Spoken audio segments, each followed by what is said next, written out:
but I am not sure whether the things are right or wrong. Such a kind of documentation is of no use to us.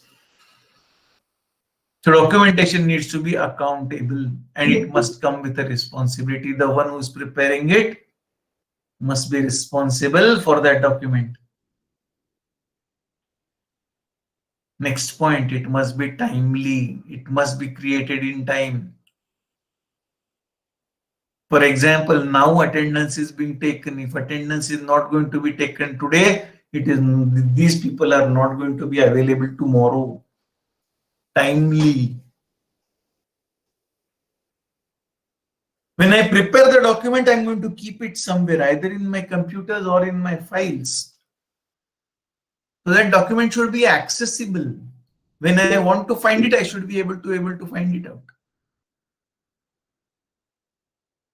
Finding out whenever I want is called as retrievability. So it should be retrievable. I have prepared a document and I don't remember where I kept it. And nobody remembers where you have kept it. Allah bikashti or miya bikashti. Sorry. And the last aspect happens to be documentation needs to be distributed.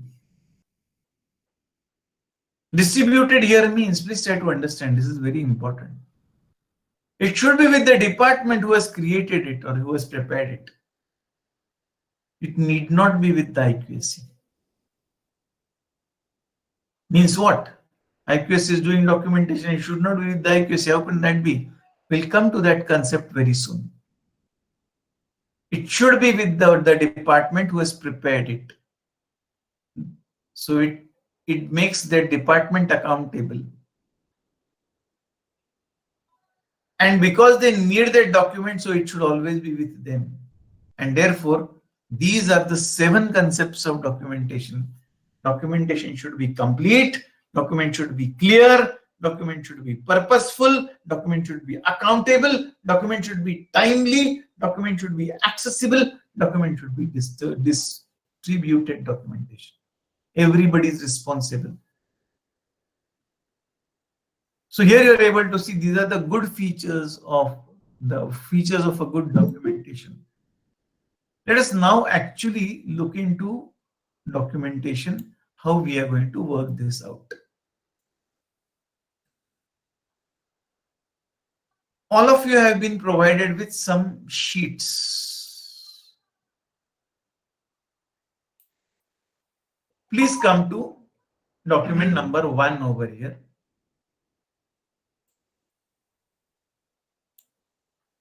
All of you must be having this document. Please see this document. You can write down, make it as teacher's activity report 21-22. You can change that. We are going to fill this document. So I request you to please fill this document the way I tell you.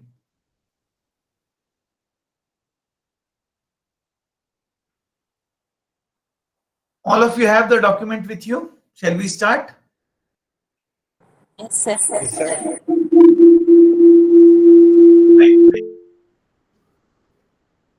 I want you to fill the document the way I tell you. You're going to follow me for the time being. Whether think that you are conducting one activity. You are conducting, it could be a guest lecture, it could be anything, it could be what you do. Now, keeping that in mind, are you able to see the sheet? No, you're not able to see the sheet, I think so. Just 1 minute. Yeah, now you can see, I think so.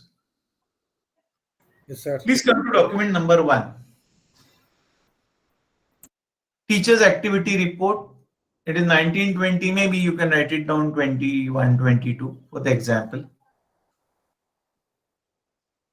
Now think that you have conducted one activity. We keep on conducting a very large number of activities. It could be a visit, it could be a guest lecture, it could be a slideshow, it could be anything. So we're going to prepare that document. So each one will be having a different document altogether. Write down the name of the department or the committee for which you are working. Sometimes it is, gender sensitization committee or something like that. Then it would be a committee, or it could be zoology department, chemistry department, physics department, any department. So write down the name of the department, please.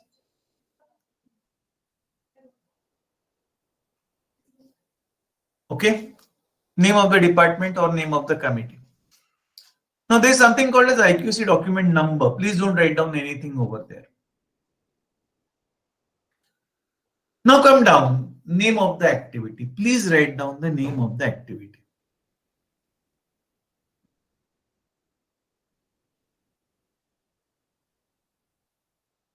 It could be guest lecture by, it could be a visit to, something like that, that can come into picture.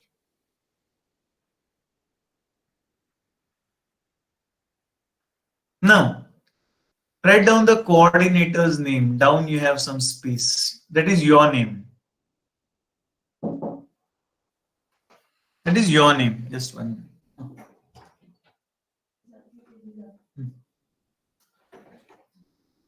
That is your name. Now Sir? write down day and date. Yes, Sir, please. excuse me, sir. Yes, Sir, please. the file that you are showing to us and the one that we have on hand is different, sir. Slight The content changes is are still there. the same, I think so, right? The one that you have is a little modified one. But then you can okay, you can have it this way also. You can showcase the one that you have. It's okay for me. You Okay, can take sir. that. Coordinator's name is not there in the front. That's the difference. Okay, just showcase it out. Just Okay, sir. I request sir to please put it out on the. You can Okay, use sir. that. That's also okay, not an issue.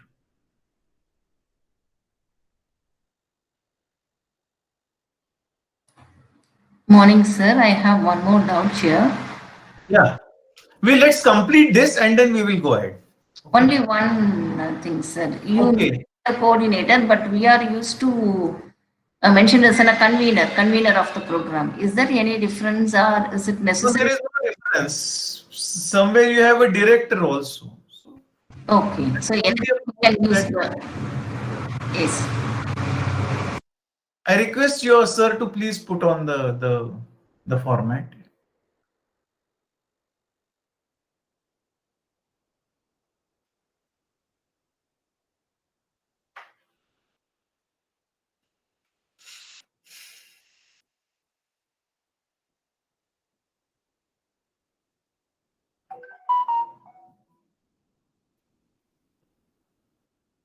And document number 1 is needed. Please put it.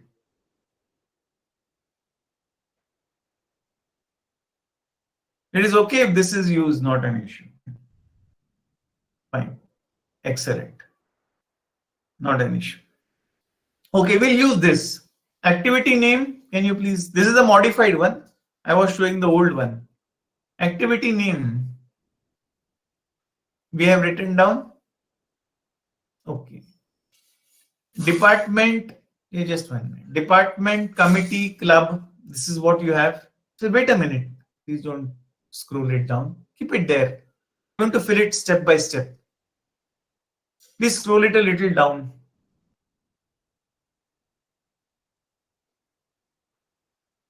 I request you to please scroll a little down. That's correct. I mean to say, no, edit, take it. Come to the. No, sir.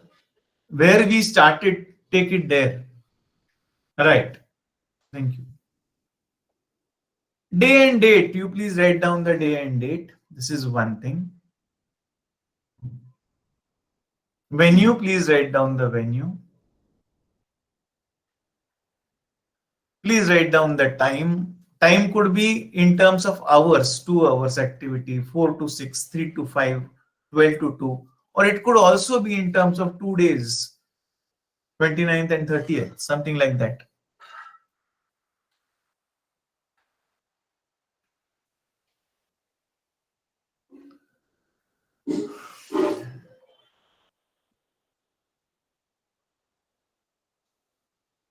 Please keep the presentation.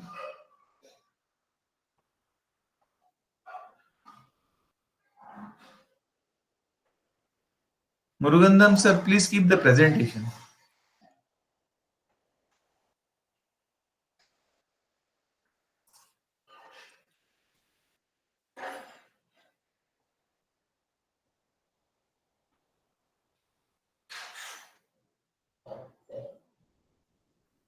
Yeah, thank you so much.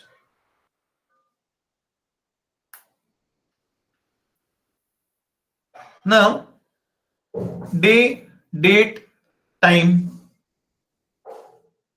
Don't write down anything in IQAC document number. Now, how many participants were present for that particular activity? Please write down some number. 50, 100, 200, whatever you want to.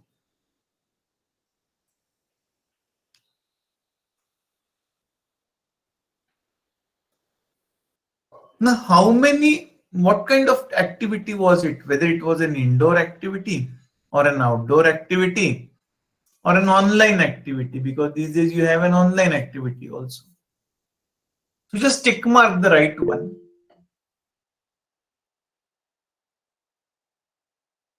Yes, Kumarasan sir, please, your question. Nothing, sir. Nothing, sir. Okay, fine. Then what was the type of activity? It could be more than one heading, whether it was an academic activity, whether it was an extension activity. Extension means going in the community and working. Or it was a student progression activity, soft skill activity, for example. When it was a student support activity, some kind of activity that is being done for the students. Maybe some kind of guest lecture that is being conducted for competitive examinations is a student support activity.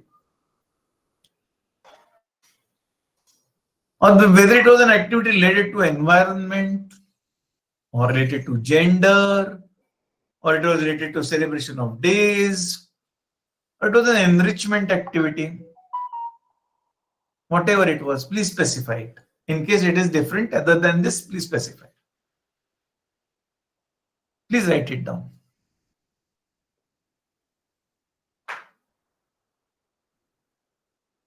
Now, whether this activity was a scheduled activity or an unscheduled activity, that is, you had a plan, and according to that plan, you had written down that this activity is going to be conducted at the beginning of the year or in the academic calendar. So it's a scheduled activity or it's an unscheduled activity. It's okay. Whatever it is, please write it down. If it's a scheduled activity, scheduled. You may tick mark it or cut the other one. Now, was there any funding source? For example, whether it was a self-funded activity, college spent on its own, or it was a sponsored activity by someone, or maybe an NGO conducted it and yours was the venue, or maybe industry conducted it, or maybe it was an exchange program between the two colleges, or whatever it was. If there is something other than that, please write down it's an so and so kind of activity.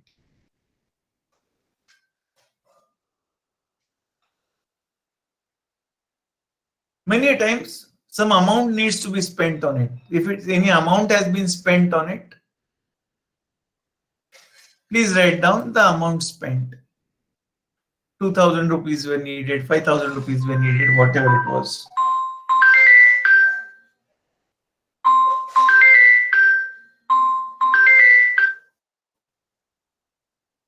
Then, who was the chief guest? In case there was a chief guest, if there was no chief guest, there was no chief guest, a dash would come in. Now let us write down a brief information about the activity. There is something called as criteria number. At the end of the page, we have given criteria, 7 criteria. Please look at those. At the end of the page, 7 criteria have been given. Please look into this. If you know the activity of what type of activity it is, you can write down. If you don't know, you can ask the IQC coordinator, and the IQC coordinator can help you. Well, this format is applicable to everybody. This format is applicable to the university. This format is applicable to the autonomous colleges. This format is applicable to the, because it relates to the activity and not to the college. It's not to the type of the college. So now let us come to brief information about this activity. So criteria, if it is related to the curriculum, it is criteria 1. If it is related to teaching learning, it goes with criteria 2. If it is related to extension activities where this format is useful, it goes to criteria 3. If it is related to student progression or to student support, then in that case it goes with criteria 5. And for some activities from criteria 7. So it can go with, this format is useful for criteria 1, criteria 2, criteria 3 extension activities, criteria 5 and criteria 7. 4 criteria this format is useful. Criteria 1, criteria 2, criteria 3 extension activity, criteria 5 student progression and student support activities, and criteria 7, that is actually 5 different criteria. Now let's write down something more about it. What is the topic of the activity or the subject of the activity? Please write down.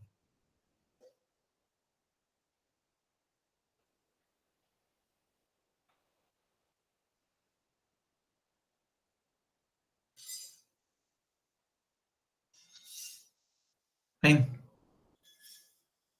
Why are you conducting that activity? What is the thought of that activity? What are the objectives of the activity? So we come to the outcome or objectives of the activity.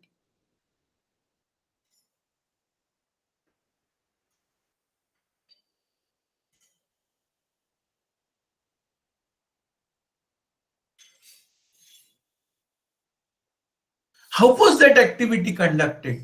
कैसा किया था? Activity कैसे ली थी? Guest lecture था, visit थी, tour थी, PPT presentation था, it was a seminar, it was a webinar, it was what? So methodology of the activity. Please write down the method of the activity.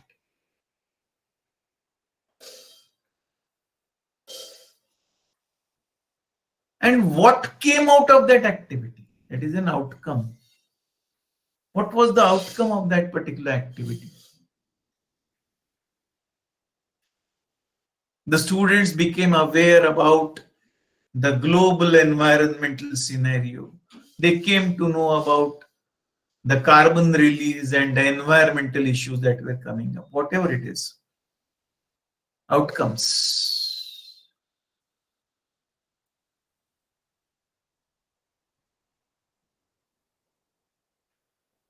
Now please pay attention if you have written down those. This sheet that you have is actually an index sheet to which all the proofs are going to be attached. So this is going to be your top sheet, and along with it you are going to attach 1, 2, 3, 4, 5, 6 proofs. That is where the document becomes a complete document. So now what are the possible proofs that you will attach is what we are going to see. Maybe if it's a guest lecture, notice and letters. If it is so, please tick mark. Just tick mark that what will you be like, what will you be attaching. Students are participating, so student participation list is very important, so that you need to attach. Tick mark it. For the entire event, an activity report needs to come in, an activity report needs to be tick marked.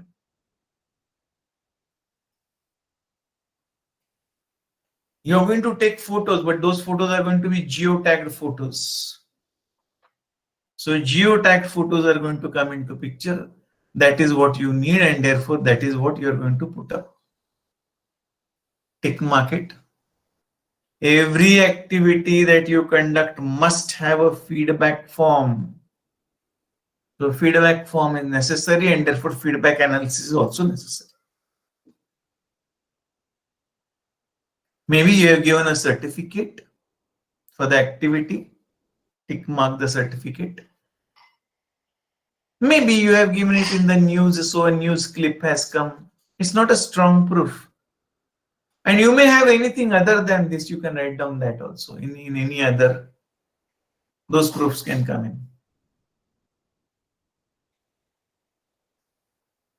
I'm sure you have done this. So these are the documents that you are going to join to this covering sheet, and then you are going to submit it to the IQAC. Now what will IQAC do with that document? ले लेंगे क्या? नहीं. That's not all. What IQAC is going to do, please pay attention now. How this system becomes different it comes over here. IQAC will give a document number. For example, of all the documents that are going to be collected, this is the first document that is coming from me. So document number 1, oblique, who has given it? Mr. Piyush Pahade has given it. So PMP. So your initial has come into picture. Of which department is he? He is of zoology department. So oblique zoo. And when did he give? In which year? Of which year activity was it? It was 2021. This becomes a number of the document. So I have given this document. I have given 10 documents. It would be 1, 2, 3, 4, 5, 6, 7, 8, 9, 10. Or 10 activities done in a year.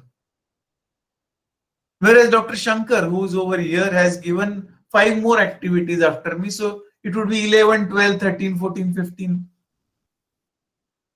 15 oblique Dr. T. Shankar, TS, whatever it is, oblique department's name, oblique 2021. Then document becomes very specific now. It is numbered. The same number comes on the top. You will be able to see when we started, we said that this number we will talk about the number later on. So that number will be coming up over there also. Now this sheet is numbered. This document is numbered. Once that has been numbered, then what are we going to do? Let's look into the next part. This document is going to be in which criterion? We don't need to write down the metric number because NAAC keeps on changing metric number. So we can write down criteria number. This goes with, let us say, criteria 1. Let us see if it is with 1. Then departmental file number. Where is the department going to keep this document?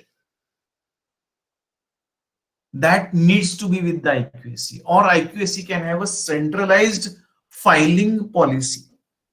That would mean all teachers' activities will come in file number 1. It would mean that file 1 oblique chemistry, file 1 oblique physics, file 1 oblique commerce, file 1 oblique arts, file 1 oblique history, file 1 oblique 1 means teachers' activities. So your documentation is getting centralized. This document is going to remain with the department. This is not going to go with IQAC, but IQAC has taken the charge, has checked the document. Then the details of this activity, I am not saying the document, the details of this activity will need to be in some file of IQAC also. It's a list of activities that is going to come, IQAC file number. Just as you have departmental file number, you have IQAC file number 3. In 3, you are going to have all the details of these activities. You are not having the original document, they are only having the list.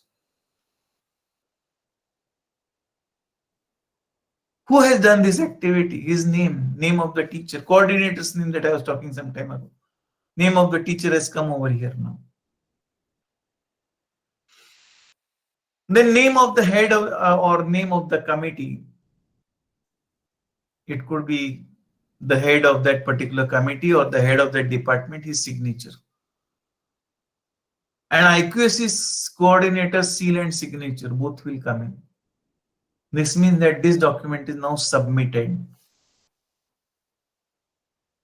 But keep in mind, something more is to come.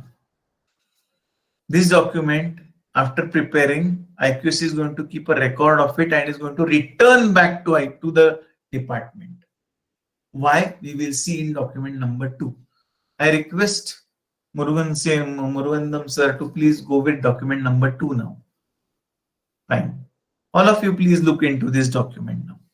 You have prepared document number 1. You had conducted 8, 9, 10 activities.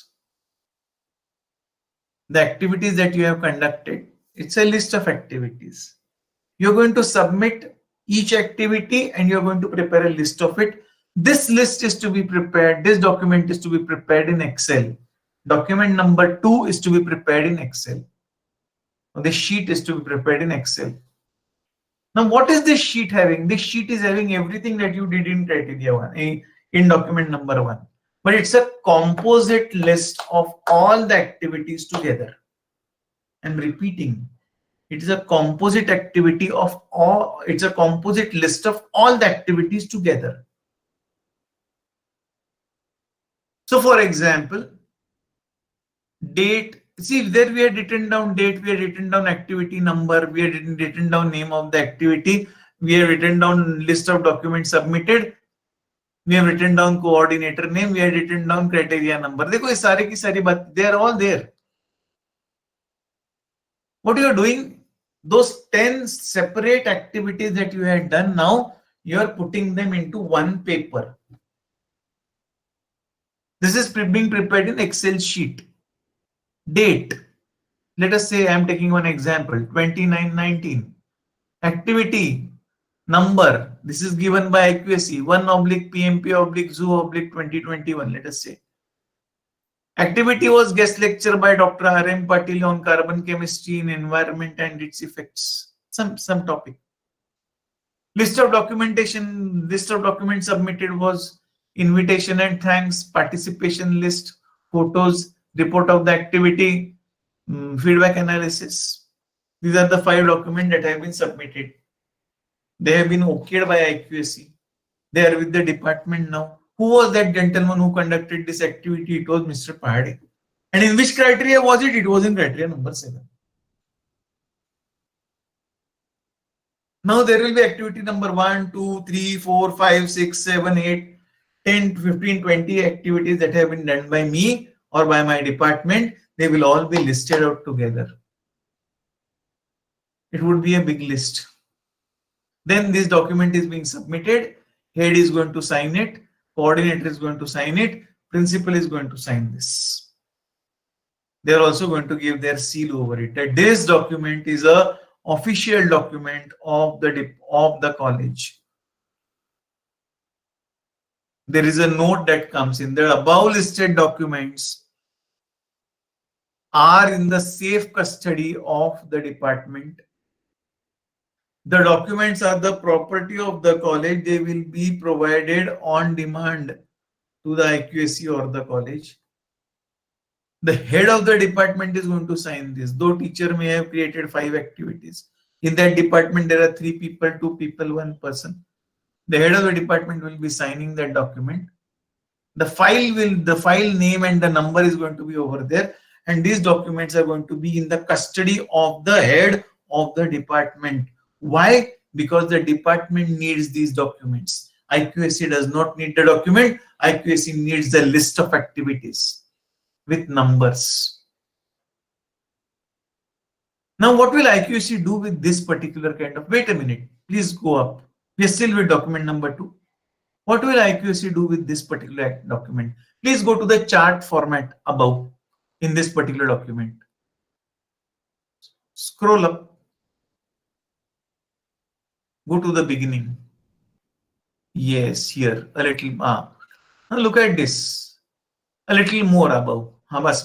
That's okay. Criteria number. So maybe I have conducted 5 activities.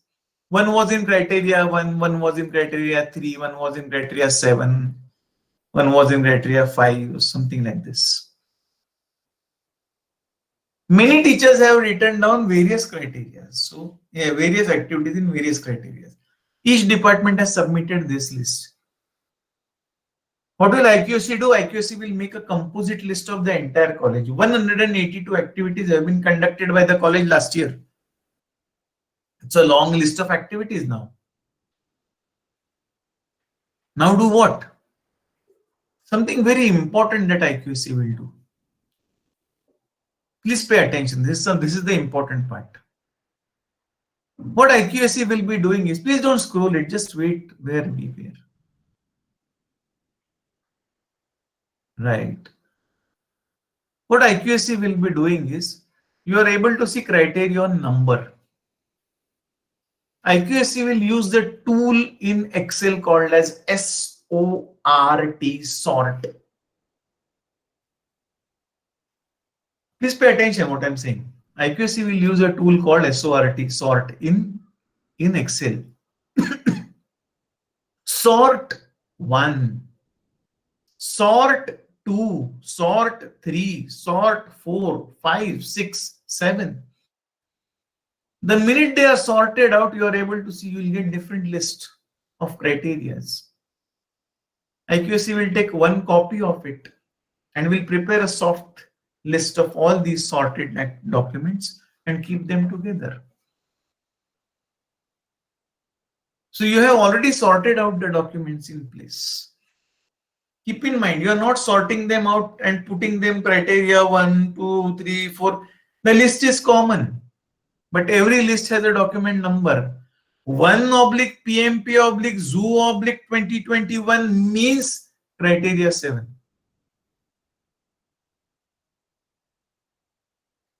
So you don't have to sort it out. You don't have to take 2 Xerox copies of it. You don't have to do anything. Once the final copy is made, it's the final copy. Where is it? It is with the department. What is it doing over there? It is in the safe custody of the head of the department. What does IQAC have? IQAC has a list of these activities. If IQAC wants that particular document, it will say, well, Dr. Kumaresan, please give me document number 1/PMP/ZOO/2021. IQAC has asked for it. And Dr. Kumaresan sir will get the document, show it over there. They will see it. Whatever is to be done will be done. Document will be returned back. IQAC for 5 years will need only one cupboard. वो भी खाली रहेगा. IQAC is not a document collection center. And how will they find it out? Life will be very difficult with them. And therefore, we need to have better mechanisms. Numbering the document sorts out major issues. That's all that I wanted to tell you over here. This is where document 1 and document 2 completes. Now let's go to document number 3. I hope this is the important part. Now document number 3 is your research document that goes with your personal documentation. Please scroll up, sir. Now let's go to the next page, next document. Yeah. Thank you. This goes as a personal documentation. This is to be used only for research. This is not to be used anywhere else. This is to be filled up by the individual teacher because it is his work. No one else can fill this. A different format for this particular this activity. Research projects. So project number 1 completed है कि ongoing है कि sanctioned है. Project number 2, again you will have the same list coming down, whether it is completed, ongoing or sanctioned. Who is the principal investigator? What is the title of the project? What is the funding agency and the year of award? What is the duration for that project and what is the amount? These are the only things that you are going to have for a particular research project. When we talk about research guideship, okay, name of the student, his research topic, his funding for who is funding him, whether it is completed or it is ongoing. If you have 3 students, this list will repeat again.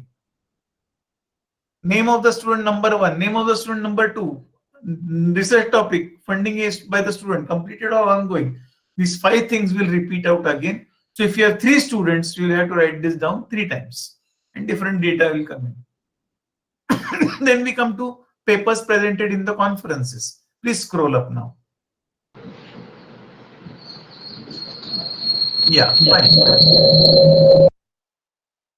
What is it going to have? Serial number, title of the paper, title of the proceeding, name of the conference, whether it is national or international, year of publication, what is the ISSN ISBN number, which is the affiliating college or the institute who is conducting this activity, and what is the name of the publisher. इसके अलावा कुछ नहीं होता. There is nothing more than this. Then comes awards. What is the name of the awardee? What is the name of the award? Who's the awarding agency? Year of award and incentives given by the institution. Keep in mind, these awards need to be national or international. Next, research papers. Please scroll up.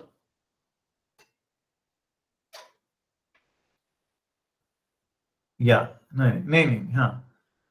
What will come under research paper? Title of the paper, author, department, name of the journal, year of publication, ISBN, ISSN number, indexed or not indexed, and impact factor.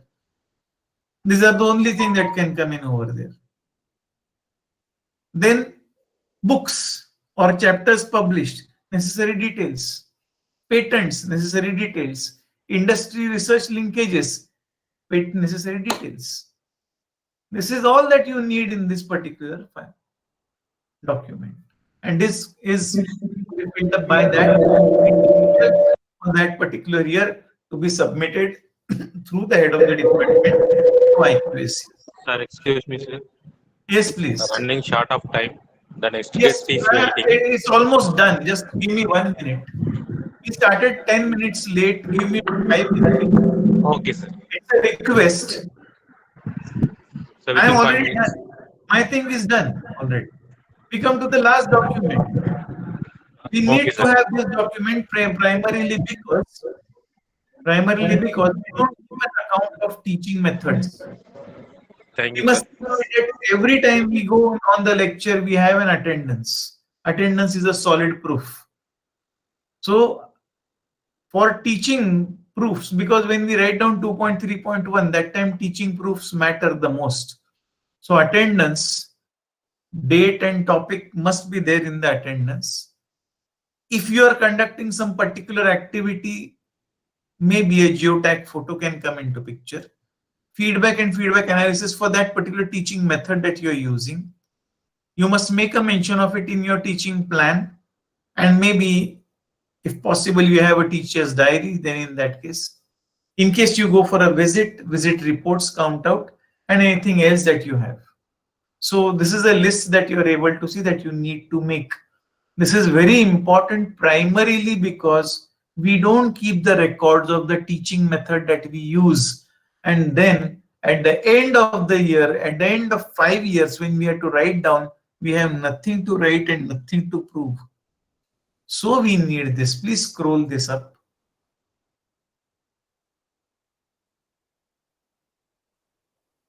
Yeah, that's all. Just wait a minute.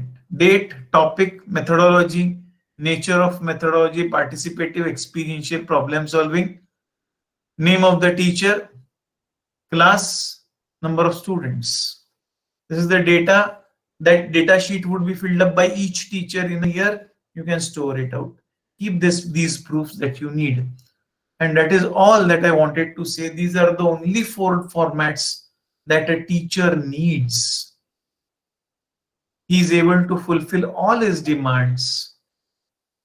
He is able to fulfill all his demands of documentation with these basic formats for an individual teacher. And that is where I have completed my presentation. Thank you so much. Your questions are welcome. In case you have any doubts, in document number 1, I must have given my phone number. You can always WhatsApp me and you can ask me the questions. Thank you so much. I am done. Thank you so much, sir, for your elaborate documentation session. Yeah, there are some questions. There's a hand raise. Please let her ask the question. Yes, please. Question, please. We can take 1 or 2 questions and then we can stop. Ji, Manopriya ji.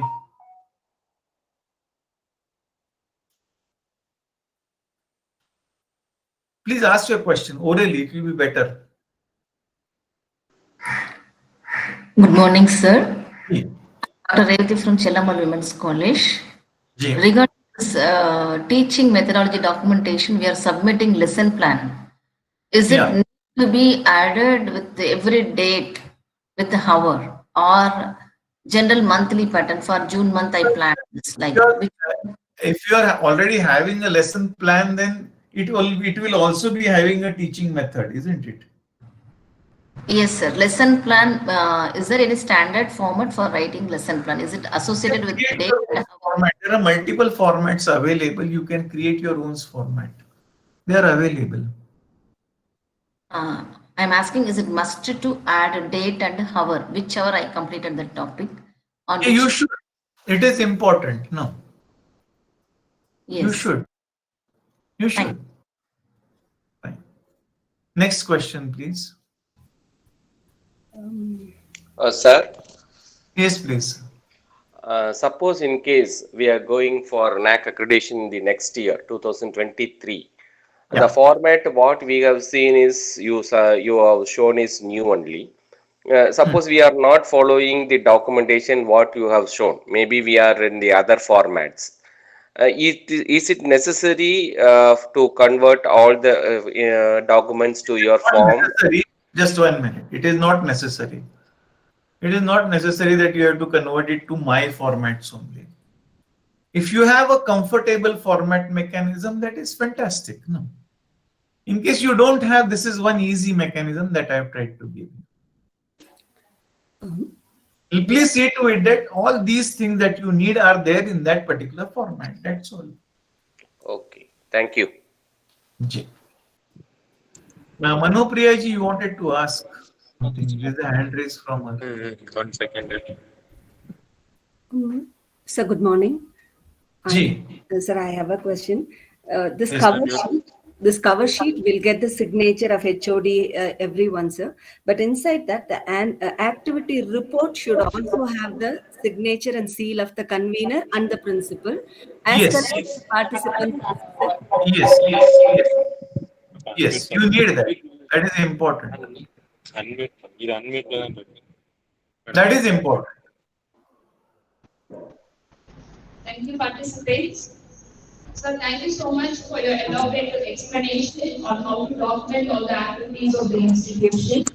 We are very happy that you have started format earlier and also given the participants the practice of filling up the document. Thank you so much, sir. Thank you very much.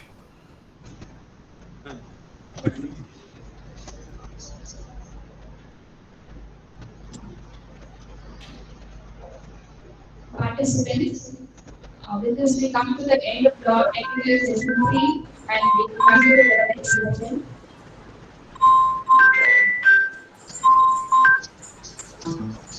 So, Piyush sir, thank you so much. The Thank next you very session much. is going on. Yes. So can we stop here? And can I stop here? Yes, sir. Thank you so Much. I welcome everyone to the technical session 4 on the title Holidays Assessment Environment. To address this topic, we have with us an eminent speaker, Botany Vijay Controller Examination, Professor of Computer Science to Ramakrishna College of Arts and Science, Coimbatore. I invite Dr. Rana Kuchali, Assistant Professor in the Department of Information Technology, to introduce us to his guest lecturer.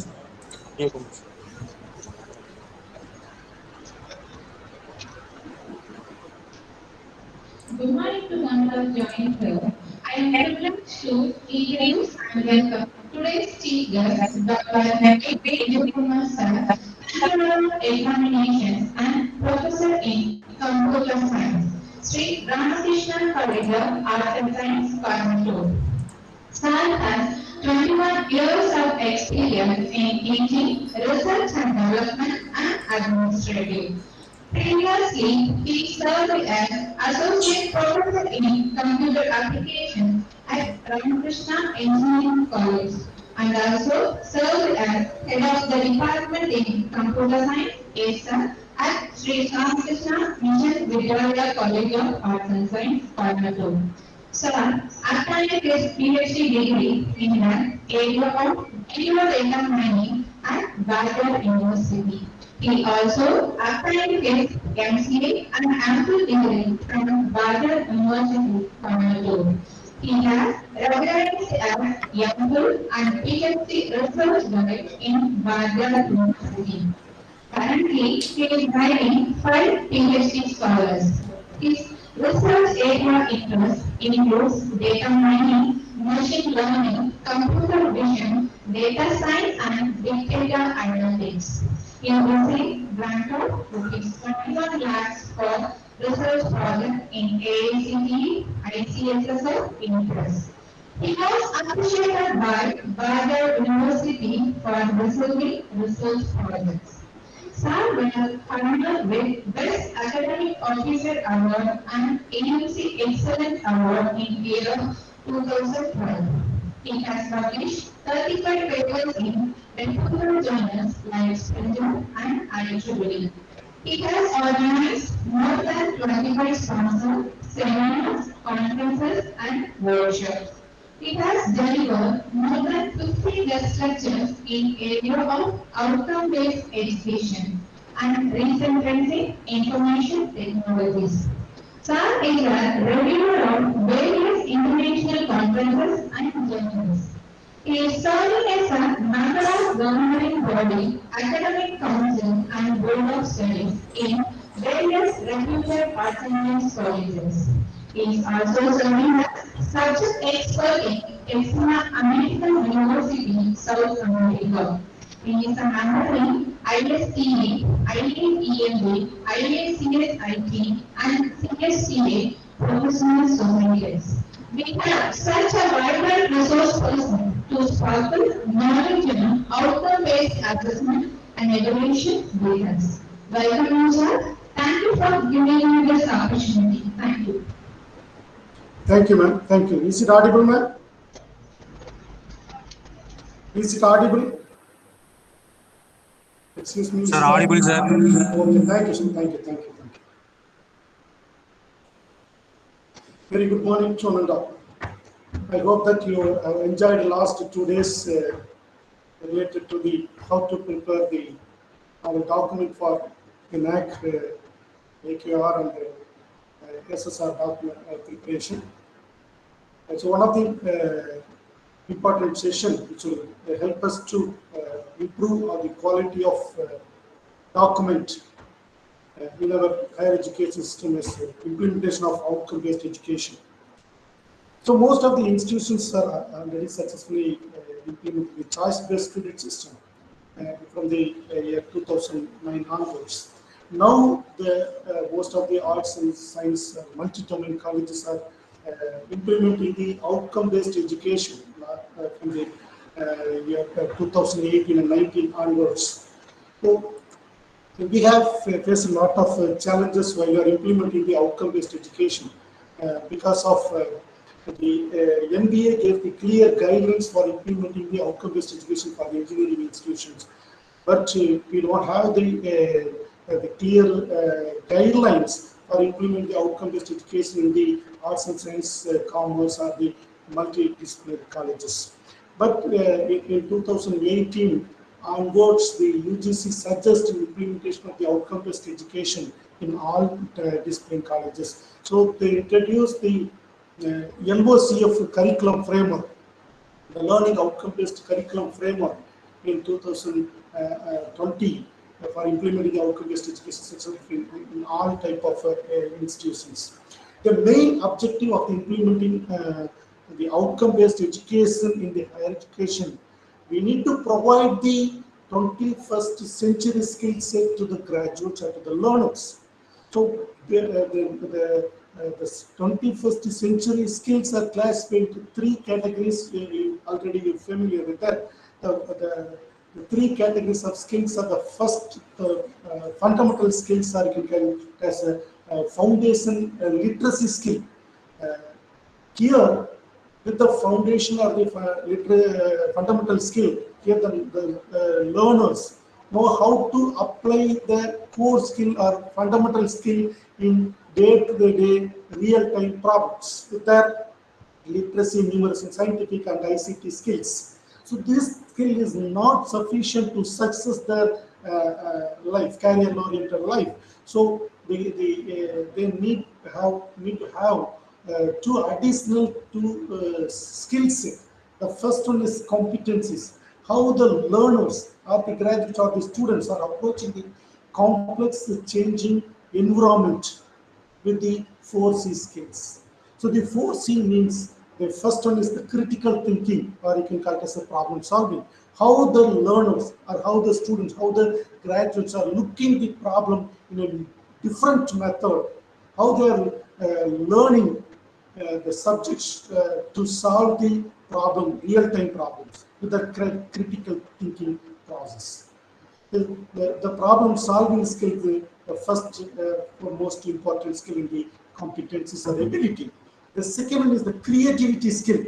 How they are trying the new approaches are applied to get a solution with an innovative or invention skill. The third one is communication skill. How they are sharing their thoughts, ideas, questions, solutions with their team and subordinates. The fourth one is the collaboration, how they are working together to reach a goal, putting their high talent, expertise, and smart work. So the four important abilities or competencies are mandatory. In addition to that, they need to have very good character qualities. How the students or learners approaching the work world. It's a volatile change. So the current world is completely work world, volatile. It's a complex, it's a dynamic. So the students need to have adaptability skill, leadership skill, social awareness skill, then they can succeed. So to give these certain of initiative related to the issue of to provide the knowledge and they identify the lot of programs to fulfill the gap in the existing system. They launch the new programs or new approaches to fulfill the gap and provide the skills. If you are referring, already we have successfully implemented the outcome-based education framework. This design, most of the institutions implemented design the course skeleton, like begins with the vision, mission of the institution, mission of the department, and the program educational objective, program outcome, program specific outcome, and course outcome are clearly developed, designed, and implemented in the institution. But we need to clearly focus on the assessment system. It's one of the important concepts in the outcome-based education. So why we need to give the major priority of the assessment in the outcome-based education. If you are not concentrating the current the implementation or the design of the outcome-based education, simply switching the technique. The first thing, you are reorganizing or refining the existing curriculum to implement outcome-based education. You redefine the teaching learning process. Similarly, you need to refine the assessment method to attain the outcome of the particular learner. So if you are referring the current existing assessment system, it focuses on achieving the grade point, or you can call it as mark, rather than the analyzing or assessing the learner's knowledge, skill, or attitude. In future, the corporate or the society or the industry expects the student to program outcome profile after completing their education or after completing their graduation. In addition to the consolidated marks, we need to provide the program outcome profile. The program outcome profile, it's completely measurable format. Out of 4, we may give based on the problem solving skill. Out of 4, we may give the learner may have 3.6 or 3.5. So based on the scoring or the weightage, the industry can easily assess the student skill set or the knowledge and attitude. So the program outcome need to be clearly defined and the program specific outcome need to be clearly defined. So if you are aligning the assessment method for attaining the outcome, then only you can give the program outcome profile clearly to the learners. This is the first thing. The next one is the objective, the course learning objectives, the learning activities and assessments are not properly aligned. The course outcome, the course objective, activities, assessment need to be clearly aligned. The outcome-based education framework suggests the clear guidelines for developing the course objectives, course outcome, the learning activities, what are the learning activities in the learning activities, what are the teaching methods and aids used to deliver the content, and what are the formative assessment method and the summative assessment method are used. So it gives the clear guidelines. So this, the framework, the outcome-based education framework, if the aligns the all the components, that means the course objective, outcomes, activities, and assessment. Then the lack of assessment of competencies. There is no, actually we are following this same type of assessment for all type of courses and all type of learners. So we need to utilize the suitable assessment method based on the learner and based on the course. So the assessment method is, we need to identify the suitable assessment method based on the course nature. And the little emphasis on learning attributes like collaboration of teamwork and the soft skills. Now, the NAAC or the any assessment accreditation bodies expects how the learners are actively participating, how they are involving the experiential. Because participatory learning, experiential learning is mandatory. So we need to implement a lot of collaborative teamwork in that. Next, if you are taking the outcome-based education, it consists of three areas. There's the content development, that means outcome-based education, curriculum development. The curriculum development, we need to encourage the students to understand the concepts instead of avoiding or avoid memorizing the concept. So they need to ready to apply the concept in real time. So based on that, we need to based on this approach, we need to define the content. So after completing the first unit, we need to have one of the case study or can be any one of the tutorial or some of the applications. So which will help us to help to the learner to apply the concept in the real time. So we need to focus on project-based approach. The second thing is teaching, this outcome-based learning, teaching approach. This is one of the second reform introduced towards the student-centric. Already we have experimented the student-centric based teaching approach in the choice-based credit system. This is the first system was introduced, already successfully implemented based on the student-centric. In the student-centric method, we need to conduct a lot of games. The learners or the students need to actively participate in the learning activities. If you're taking the teacher-centric, the teacher monotonously deliver the content, the students are sitting in the idle state. But if you are implementing the student-centric learning process, here the students are actively participating in all type of activities. So we may conduct the through games or group activities or intensive, or you can use like different type of learning student-centric activities. Here in outcome-based education, the teacher will be acting as a facilitator, or you can call it as a performance coach or co-learner or co-creator of the knowledge. The student need to be a lifelong learner or the self-learner or autonomous learner. The learning environment should be anytime, anywhere, any level, any content, any language. So during this last 2-year pandemic, the sector without suffering succeed the process. Like last 2 years, the online learning process was very successful.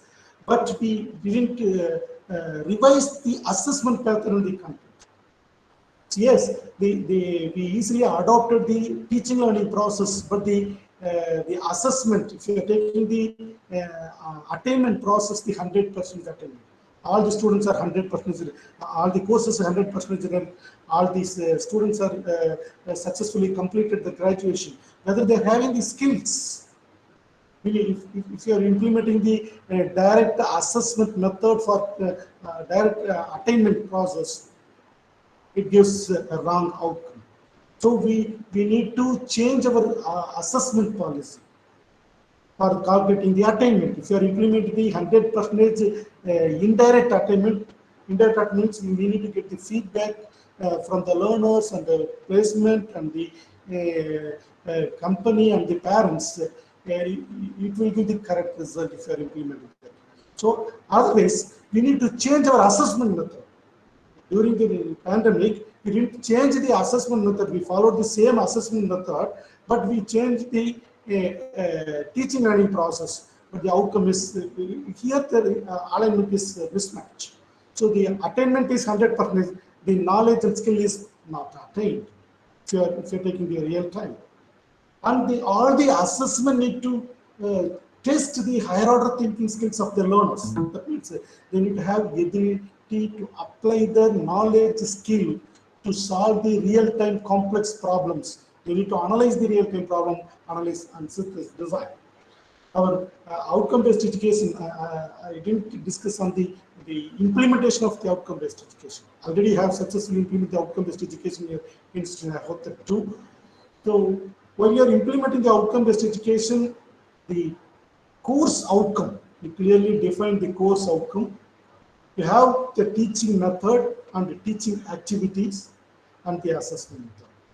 So these things need to be properly aligned to produce the successful learners or the graduates. If you want to attain the successful outcome attainment process, you need to properly align. So the course outcome, clearly higher order thinking level course outcome is already defined based on the certain guidelines. So each and every course outcomes are mapped with the program outcome and the program specific outcome. So the course outcome, each and every course outcome need to be aligned with the teaching method. For example, if you are having the architecture of 8085 architecture means what type of teaching method you are using? Are you using the completed lecture based, or it can be a demonstration based, or the experimental based? In the COPO mapping matrix, if you are giving 3 for that architecture of 3, that the expectation is the student need to be analyzed or the creativity level.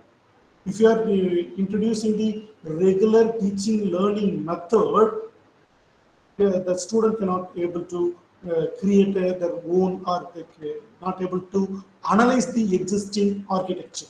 But your outcome is the student need to have, if you are giving 3, this is a higher level of 5 and 6. That means the students need to evaluate and the creativity skill.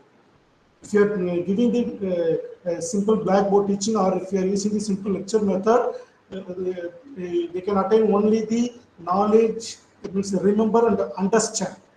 So they can't able to achieve the creativity level. So you need to give the demonstration or experiment level. So based on the COPO mapping matrix, you need to introduce the teaching learning method. Then suppose if you are giving 3 in the COPO mapping 3, the delivery method is a demonstration. Yes, the learner will be, the teacher uses the demonstration method for the topic. Okay, the assessor need to set the questions like that. That means the question need to be in the 5th and the 6th level. evaluation in the creativity level questions. If the question is in the lower thinking level, it's a meaningless process. You can't be able to attain your outcome. So the teaching learning process, the assessment need to be clearly defined. It should be properly aligned. So the outcome-based education comes under the novel constructive alignment. The constructive alignment means aligning the course outcome with the teaching learning method and the type of assessment. The assessment measures how the students are demonstrating their level or their competencies in their assessment. Then assessment and the evaluation is the very important. I already explained. Most important question in the teaching learning process. The assessment is any process that appraises the learner's knowledge, skill, abilities, understanding, and values or attitudes. So it's a process. We need to appraise the learner's knowledge. So the overall goal of the assessment method is to improve the learner's or the student learning process. And we need to provide the clear, reliable information to the student, parents, and teachers regarding their progress and the extent of attainment of the learning outcome. The learners need to the assessment, we check whether the learners understand the topic and they know how they are learned in the previous classes or in the previous courses. So the assessment need to be very clear for each and every course. This is a mandatory component in the outcome-based education. So the assessment is the process of gathering. You need to collect all the information, like all the direct and indirect assessment from them. You need to collect all the information with the process of gathering and discussing the information from the multiple and diverse sources means the continuous direct assessment consists the continuous internal assessment and the end semester examination. The continuous internal assessment component may consist of seminar, assignment, quiz, or article review, all the internal components. And the end semester examination may consist the online examination and the descriptive examination. You need to collect, you need to gather all the information and you need to discuss in order to develop a deep understanding of what the students know, understand, can do their knowledge as a result of their educational experiences. So we need to track the success rate, the learning progress. So the assessment is one of the mandatory process. You need to clearly identify the suitable assessment for each and every courses and each and every outcomes. Then the assessment is not only already not only assigns the students' grades or the marks. It also develops the learning habits. It helps the students to know their progress in learning. So we need to implement the diagnostic assessment method, formative assessment method, and the summative assessment method to progress the learners' learning. And we need to plan the new learning experiences based on the learning difficulties. And it helps, the assessment helps the teachers to redesign the instructional objectives. If it is not suitable objective, you can refine or you can identify the suitable assessment method. And also it helps to the teacher to prepare the final report card and helps the teacher to decide whether to continue the existing teaching method or I need to change to attain the successful outcome. And also it helps to the parents to know the progress of the children. So these are the benefit of the assessment. So what's the difference between the assessment and the evaluation? The outcome-based education majorly focus on the assessment. Finally, we are implementing the evaluation. The assessment is to increase the quality of the learning process. So the outcome-based assessment improve the quality of the learning learners. So it assess the it is assess the learners progress. The evaluation is the final in-semester examination or the final examination. It will judge the quality. So the assessment check and the coach to attain the excellence of the learning process. The evaluation check finally assigns the grade. It follows the certain standard. Who will get the benefit if you are implementing the assessment? If you are implementing the novel assessment method, the assessing, that means the learner will be very good the best benefit, because of they can improve their performance through the assessment. The evaluation, the benefits goes to the stakeholders or the decision maker. The final result, pass or fail, or the student final grade.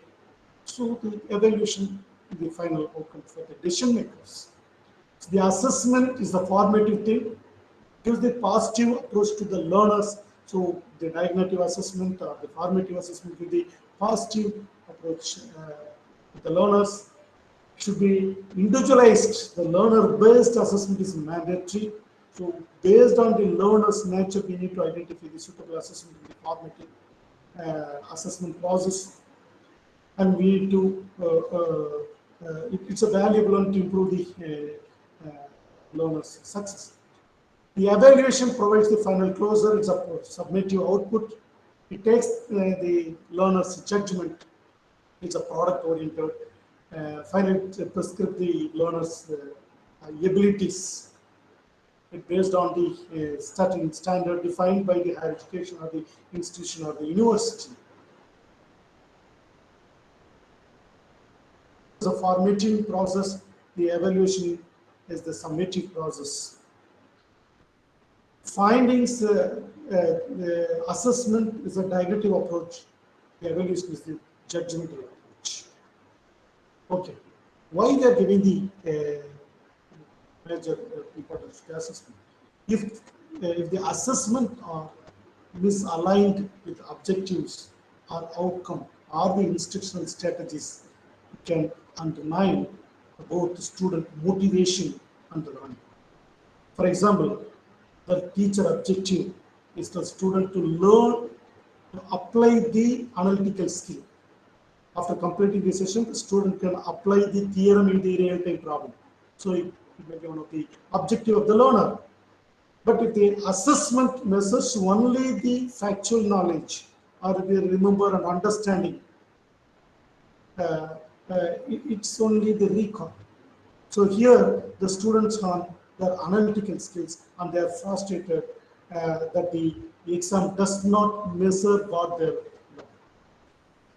Next, if the assessment measures the student's ability to compare and the critique the argument of the different concepts. But if the instructional strategy focus on only the summarizing the argument of the different other, summarizing the concept, means the students do not learn or practice the skills of comparison and the evaluation skill. So the learner side, the teacher side, they need to focus on the clear objective and also the assessment. So the alignment is need to be very clear. What should be assessed? There are two different types of assessment methods: the qualitative and the quantitative. The qualitative, the quantitative is a measurable one. Here, the learners tell me what they learned in the form of questionnaires, questions, and quizzes. It's focused on the right answers. So focus on the lower thinking skills. It focuses on the remember and understand. But the qualitative methods of evaluation, here the learners need to show how they can apply the knowledge or a skill in the real-time problem and synthesis, evaluate, decide what they learned. For example, the essay type questions or group activities, scenarios, project, case study development, solution, experimental problems, portfolio development. So These inculcate the higher order thinking skill of the learners. The stochastic assessment and the course scholastic assessment. The scholastic assessment refers the assessment of the cognitive skill. For example, we are assessing the student in a cognitive skill like you familiar with the Bloom's taxonomy physics level from remember to creativity scale. It assesses both formative assessment and the summative assessment. In the formative assessment, you can assess the begin with the different type of tools to assess. Then course scholastic assessment assess the learner's behavior related to values, the co-curricular activities and the physical. These things are mandatory in the bachelor skills because of in the part 4 and part 5 of the arts and science colleges we focus on the life skills and co-curricular activities. We need to clearly identify the suitable assessment for assessing the co-curricular activities and thinking skill, life skill, club activities, and value-oriented emotional skills. All these skills need to be clearly assessed.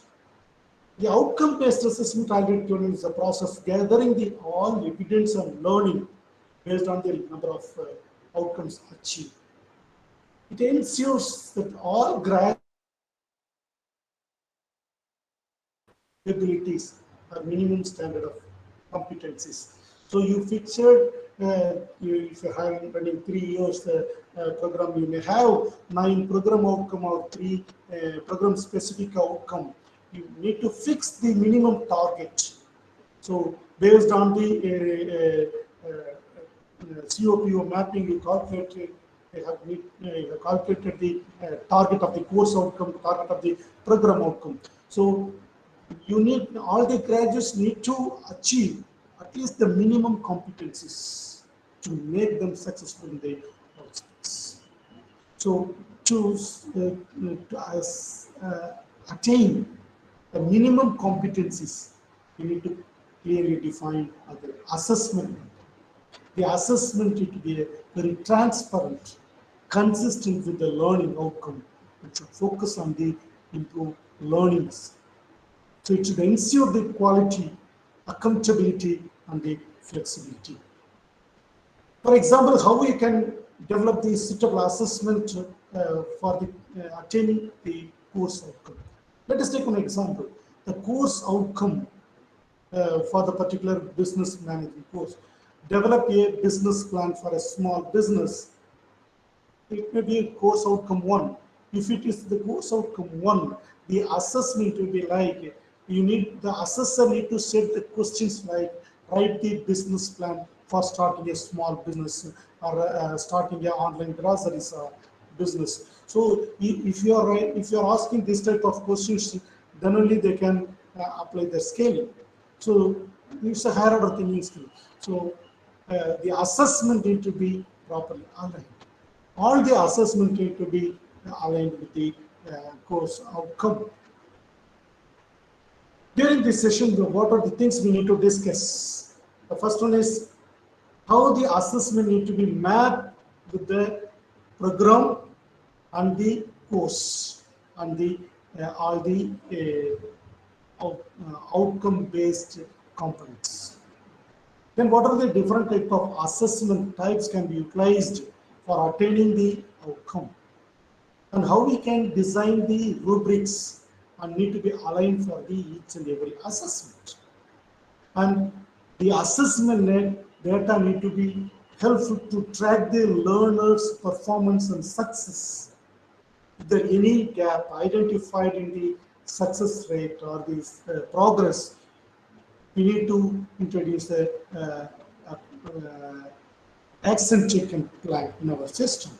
So the first thing, the mapping method, in the assessment method, all the program outcome. Let us take one of the program outcome, maybe critical thinking and the problem solving. The outcome, the program outcome, critical thinking can be attained with the help of a different assessment method. So this assessment method can be identified by the department. I'm listing only the limited assessment method.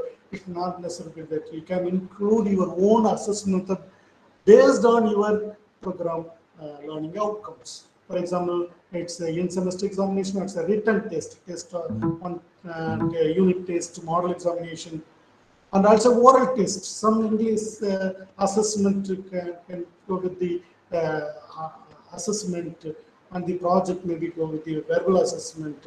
Leadership need to be assessed only with the verbal assessment. So verbal assessment, essay, report writing, project, presentation, dissertation, internship. So you need to identify the suitable assessment method for each and every program outcome attainment. This blueprint need to be prepared by the department. It will be helpful for the course coordinator for preparing the COPO assessment method. Next, based on this simple guidelines, the course in charge or the course coordinator need to prepare the clear COPO mapping. Then the COPO, in addition to the COPO mapping, you need to prepare the assessment tool mapping. The assessment tool mapping will be helpful for the learner and the assessor and the course, that means subject in charge. For example, in the integrated subject, it consists of 5 assignments, 3 class unit tests, 1 practical examination as internal component. The final end semester examination is a descriptive examination. It's one of the integrated. In the integrated paper, we may have 5 to 6 course outcomes. Let us take the CO1 is mapped with the first assignment to T2 with 2 means, I already told you, if you're giving 3 weightage for the mapping CO with PO, the level is 5 and 6. If you're giving 2, the assessment will be 3 and 4. That means apply and analysis. If you are giving 2, if you are giving 1, it gives the remember and understanding level assignment. Excuse me.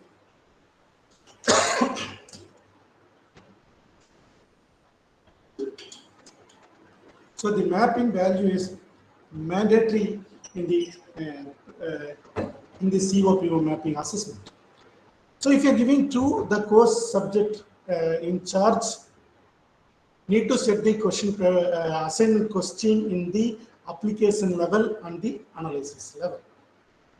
If you are giving 1, the question may be in the remember and understanding level. So this is the first thing. The learner, the student can easily understand the assignment question will be in the application level. So after completing this topic, the question may be in this category. So I need to understand the concept very clear. I need to have the skill to apply the concept in the real-time problem. Then, if you're giving the 3 in the class test 1 or the unit test 1 as a 3 means the questions may be in the higher order thinking level. So, if you fix it here, the question may be in the 5 and the 6 level. The practical examination, these 3 means it's in the 5 and the 6 level. So it gives the clear guidance. All the assessment method need to be mapped with the COs. And if you are preparing the questions, for example, assignment questions, you need to clear the guidelines to the learners, the question, which CO is mapped with the particular question and which Bloom's level. The learners don't know about the level of Bloom's. So you need to give the clarity of Bloom's. Next, the question paper with CO mapping and Bloom's level mapping. So the assessment question, if you are preparing the model examination or unit test examination or the question or the end semester examination, you need to prepare the clear Bloom's mapping and the CO mapping. After completing in the question paper itself, it should consist the COs, POs and Bloom's level. It gives the clear guidelines. And also the template should be in the clear format. For example, the first unit, maybe the L3 means, or the application level means, the question paper need to be in the application level. So the template of the question paper need to be very clear. Then after completing each and every assessment, for example, it's a class assessment or the model examination or the internal examination one or the semester examination, you need to review the distribution of the Bloom's level, whether it is following your prescribed distribution or it's not in the prescribed. If it is not in the prescribed distribution, the attainment is very high. OB committee need to fix, for example, theory papers may go with the 30% with higher order thinking level, 70% with the lower order level. Application oriented papers may go with the 50% application oriented, 50% with the lower order thinking skill. So these type of template may be prepared by the outcome OB committee of the institution. So the Bloom's level distribution. Next, course outcome distribution need to be prepared for each and every assessment for attaining the successful outcome. Then this is the different type of mapping. So while you are implementing the outcome-based education, you need to concentrate on this mapping. And all the assessment need to be mapped very clearly. If you are conducting a seminar, assignment, any assessment component involved in the direct assessment need to be mapped with the COs. Then designing the suitable assessment type or assessment method. There are two for successful attainment. There are two types of assessment, which is direct and indirect assessment measures. The direct measures, here the students represent or demonstrate their learning experience. Here the students display their knowledge, behavior and thought process. Like it can be in the continuous internal assessment or the semester examination. The indirect measures, they are capturing information from the learners. Here they are showing their perception about the learning experiences. We are collecting the information, capturing the information through the feedback or survey. It's called as indirect measures or indirect. Then what are the different type of assessment can be used in the direct methods? There are three different type of assessment. One is assessment of learning. Then assessment for learning, assessment of learning, assessment as learning. The assessment for learning is used to monitor the students' performance. So it concentrates on the formative. So before implementing the formative assessment, for example, after entering the students in any class, we need to check the students or the learners' strength and weakness. So after entering the, after admitting the students in the first year, after completing the 10 to 15 working days, we will conduct the diagnostic assessment. So before starting the detail of learning process, we can conduct the diagnostic assessment, which will help us the student or the learner's strength, weakness, knowledge, and the skill. The formative assessment can be used to regular classroom, which will assess the student learner's performance during the instruction. This is a formative assessment. It implements in the during learning process. Then the summative assessment is evaluate the student achievement at the end of the instruction. Like after completing two tests, 2 units, may conduct the first internal test. Here they are showing their achievement. And here at the end of the semester, they are showing their achievement. So this summative assessment. So the assessment of learning is summative assessment. Assessment for learning is the formative assessment. Next one is the cognitive learning process. The assessment as learning is the cognitive assessment. How the learners are personally develop the skills through the cognitive approaches. So in addition to that, the diagnostic assessment, the formative assessment, the summative assessment, we are using some norm-referred assessment. For example, transferring the credits from the SWAYAM course to our regular academic. In the regular academic, the students may have 8.5 or 9 CGPA. But if you are referring the MOOC, NPTEL or the SWAYAM courses, the mark or the weightage mark or the grade will be very, very less. If you are insisting reduce, so here you need to implement the suitable non-reference. That means comparing the student formulas against the group. So the committee need to be constituted to implement the non-reference. Then criterion reference, that means evaluating the student performance against a specific goal. For example, after completing the semester, the need to students complete the summer project or the institutional training 10 days project. They need to submit the document after completing.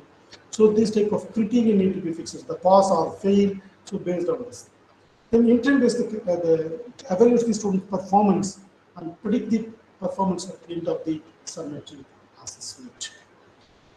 The assessment for learning, that's a formative assessment. It will be help first to what do the students still need to know, what did the students take away from the lesson, we can easily understand, did the student find the lessons too easy,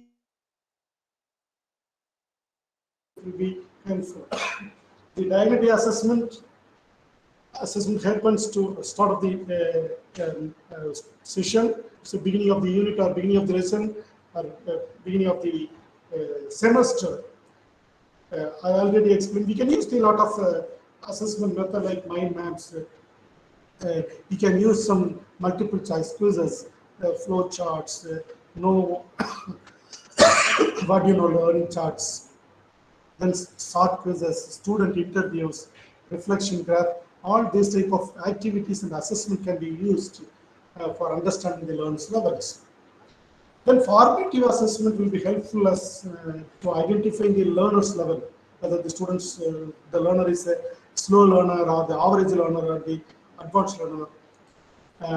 If it is based on the first internal test or the first unit test, if the student is very slow, we can take some additional step to improve the student's learning skill. So we can conduct some assessment for implementing the formative assessment like discussions, group activities based on the home assignment, quizzes. These things can be used, and also we can use the ICT tools for the formative assessment like Socrates, Clickers, and also Google Forms can be used. The formative assessment, the final, at the end of the program instruction, here the student can show the competencies. The performance is some assessment and observation of the process of creating an answer or the product that demonstrate the student knowledge. For example, the dance in the part 5, we can add some performance-based assessment like the club activities, the dance performance. If the students' self skill, if any skill is there, we can include it in the performance-based, the dramatic skill or the recital skill or an enactment skill. So these assessments need to be clearly identified by the suitable assessment. The assessment is learning is a cognitive learning. It teaches the critical thinking skill, learning, problem solving skill, encourages the students to set their goals. So two best examples for this assessment is learning is the self-assessment, the peer-to-peer assessment. The self-assessment will be prepared by the SWOT analysis. The SWOT analysis method can be introduced to the learners to fix their rubrics, to achieve their, to improve their learning process. And also the peer-to-peer assessment will be helpful to improve the students' learning process or success. Then the Bloom's taxonomy plays major role in the assessment. Even if you are conducting any unit test or the internal examination, you need to follow the Bloom's taxonomy. So all the assessment need to be mapped with the COs. It should be the higher order thinking level. the assessment questions decides the level of COPO mapping. So the Bloom's level will be helpful for developing outcomes and the assessment to give the clear guidelines for the learners. Then you're familiar with that Bloom's taxonomy of 6 levels of cognitive levels. So mostly all the institutions are successfully implementing the Bloom's taxonomy in the setting the question papers. So the first level, say, remember in the revised 2001 format, they remember checks the learners recall activities without the understanding. The keywords only for helpful for developing the questions. It's not necessary to follow the same terms. For example, you can ask those questions, can you give the name of the property? So here, most of these question paper setters are using the keywords directly in the question paper. So the keywords will be helpful for setting the question paper, should not be in the direct format. So it will help us to test the skills of the learners. We need to check the learners' recalling activities of the fact, terms, basics, concepts, and answers in the remember level. And in the understanding, we need to check the learners to show the understanding skill. So we finding the information from the text. For example, we can ask the summarizing question, comparison, and classify, identify the illustration concepts. So these type of questions can be asked. So here the students understood the if they understood the concept very well, they can apply. They can give the answers, the explanation. So they apply this. The students understood the concept very well. They need to apply the concept in a new situation. So solving the problem by applying the occurred knowledge, skills, facts, and techniques. So the question should be like this. So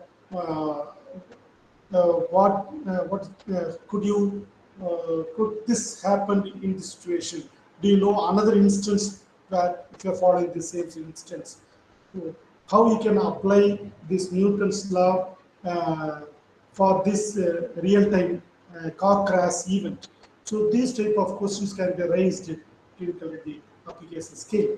And analysis skill, the examining and breaking the information into different segments and identifying the interpretation of the components. So these are another important higher order thinking level Bloom's taxonomy. Then evaluation, which is used to justify and presenting the they need to give the opinion with their judgment skill. Then creativity skill, how they can apply the new situation, how they can create a new prototype, new model, a new algorithm, and how they can design new things with their application skill. So these things, all these 6 levels may have the different activities. So you can use the different type of learning activities to inculcate the Bloom's cognitive skills. For example, you can use the research paper project development for inculcate the creativity skill in the learning daily activities. And you need to conduct the different type of assessment too. Then the psychomotor skills, which is used to check the student how they are daily activities, classroom activities, it need to be concentrated. Then the affective skill, how the personal development, interpersonal development can be assessed with the Bloom's taxonomy. So these assessments need to be considered in the all the assessment method. The Bloom's taxonomy can be useful in the classroom. If you are following the Bloom's taxonomy in the classroom activities, you can easily set the assessment questions in the outcome-based assessment too. For example, after completing the test, you can conduct the online multiple choice questions for testing the remember skills. After completing Newton's law theorem, you can ask them to apply the Newton's law in the real-time situations. Like these type of questions need to be asked in the real-time situation. Then the Bloom's taxonomy was helpful for developing the suitable questions. Okay, we say we have developed the higher order thinking level questions.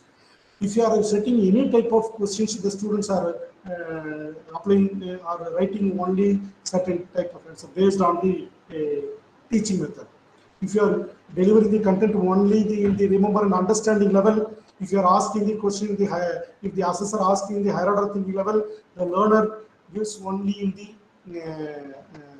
the student gives only in the remember understanding level for the application level of questions.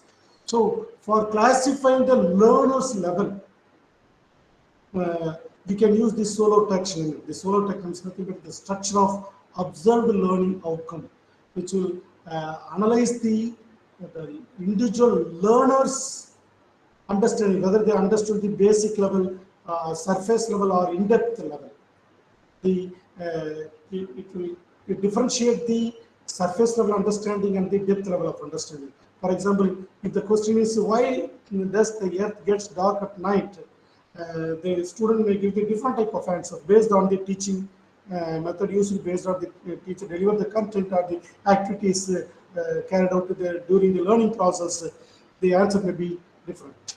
If you are deliver the content in the higher order thinking level, the answer may be in the higher order thinking level.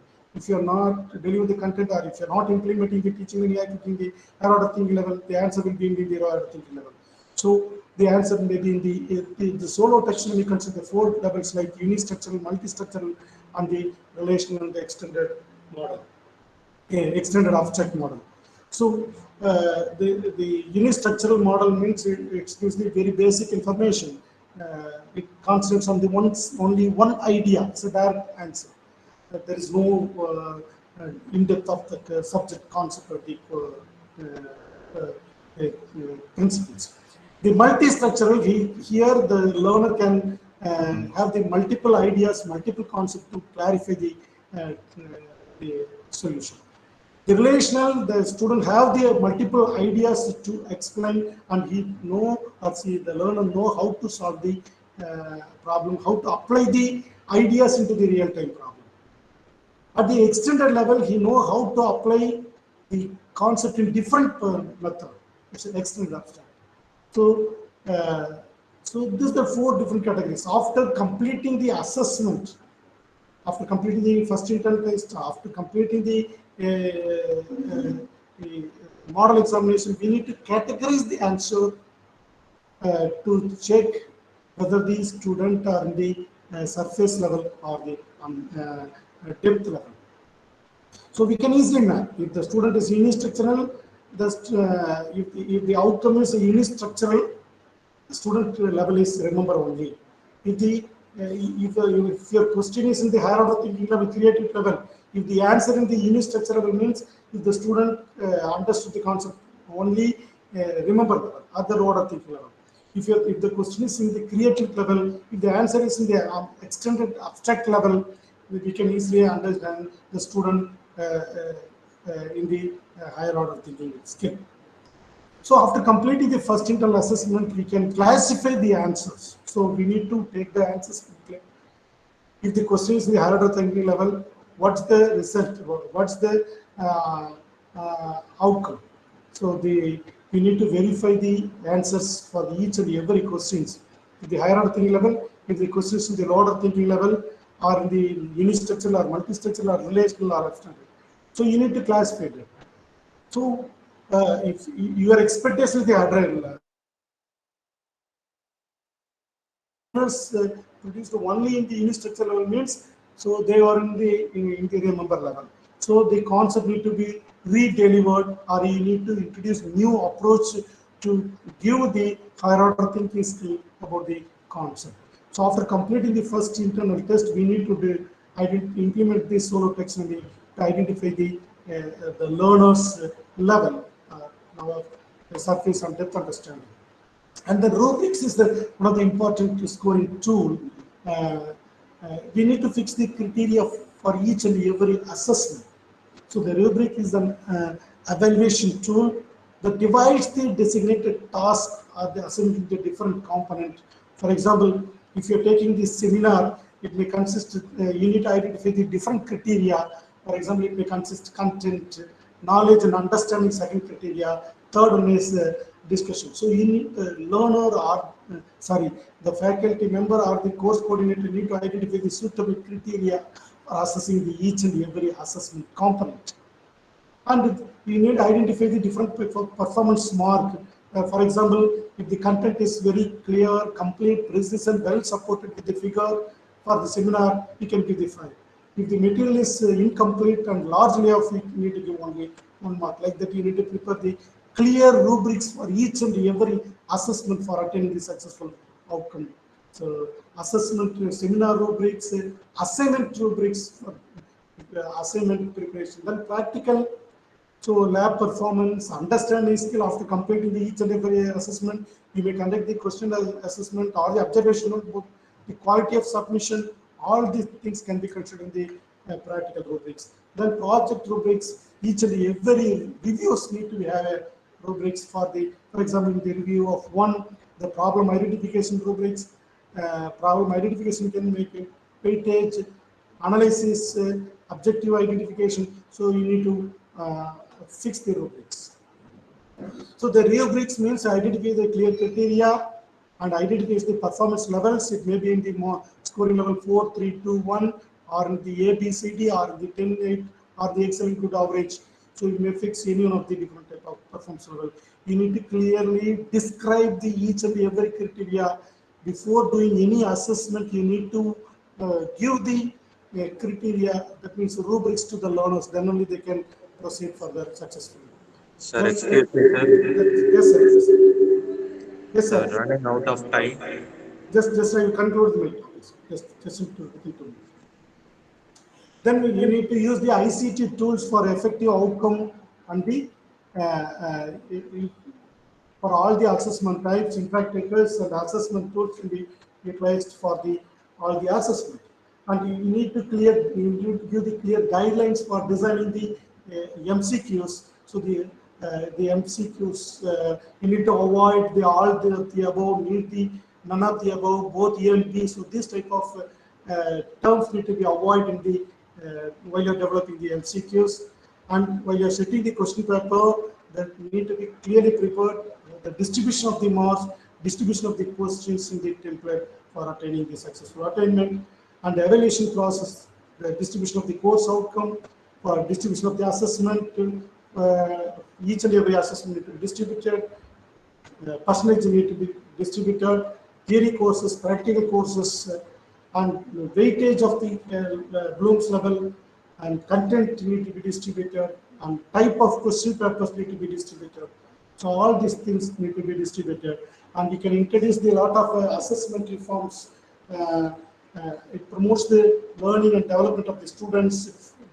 If you're introducing any assessment reforms, it should focus on the assessment for learning. It should test the higher order thinking of the learners. So due to the time constraint, I will skip the assessment reforms approaches and some assessment attainment. Now, open to the forum. If you have any questions, you can interact. Participants, any queries?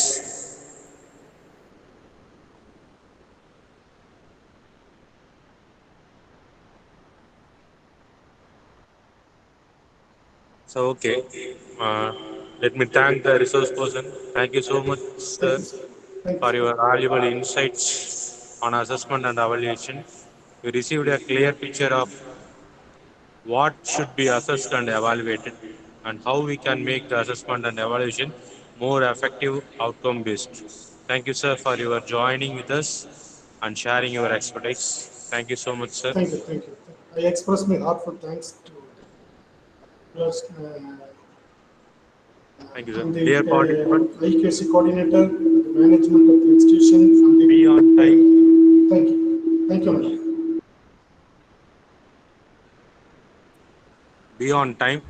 The afternoon session will be by 1:30. So before 1:30, all are requested to join. Thank you.